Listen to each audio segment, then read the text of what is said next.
Conscious innocence, the unexpected. Waiting in an unstructured attitude, alert to the unexpected. This card relates to hexagram 25 of the I Ching, Innocence. Carol Anthony compares the state of conscious innocence, oxymoronic as that phrase might seem, to the game of tennis. If you're expecting the ball to come across the net in a certain way, you're unprepared for how it actually comes across. The stance of conscious innocence means reducing expectations in favor of being open to the unexpected so that you're ready for anything.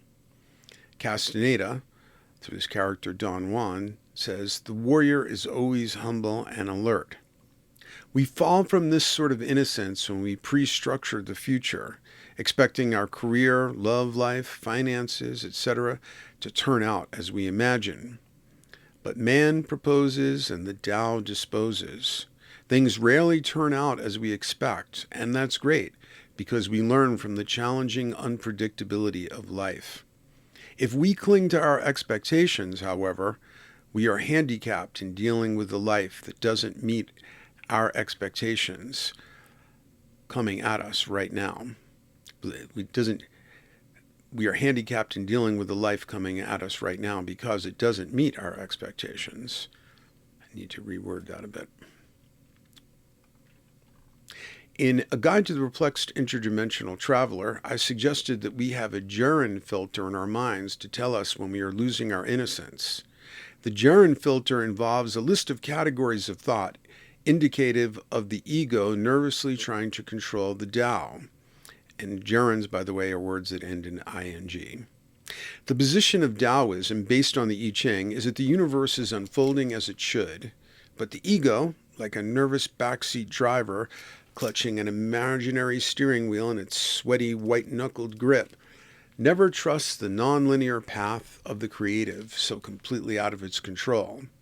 Categories, presented as a list of gerunds that indicate the ego resisting the Tao and or trying to assert imaginary control over it, include wanting, wishing, worrying, hoping, fearing, dreading, desiring, envying, comparing, supervising, lifeguarding, judging, complaining, self-pitying, striving, anticipating, expecting, pre-structuring, contriving, forcing progress, hedging, rationalizing, clinging, and doubting.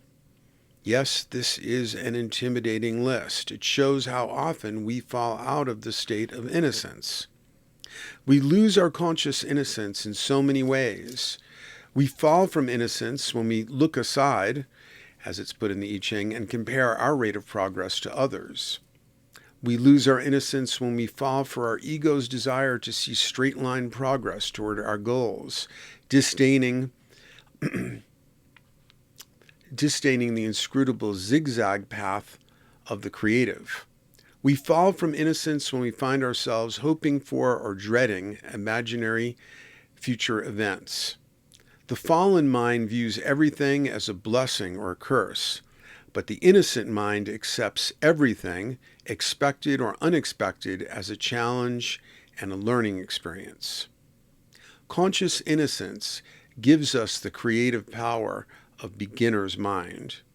In the beginner's mind, there are many possibilities. In the expert's mind, there are few, said Suzuki Roshi. A beginner's mind is open, curious, and even awed by what is free of preconceptions, expectations, and prejudices. The beginner's mind is like the mind of a small child filled with wonder and amazement as it discovers things for the first time. Consider this an auspicious time to regain the power, creativity, wonder, and amazement of conscious innocence. And I strongly advise you to follow up on the link if this seems relevant to another card called Reaping the Unexpected Harvest, for an example of a day when I fell out of conscious innocence and had to find my way back.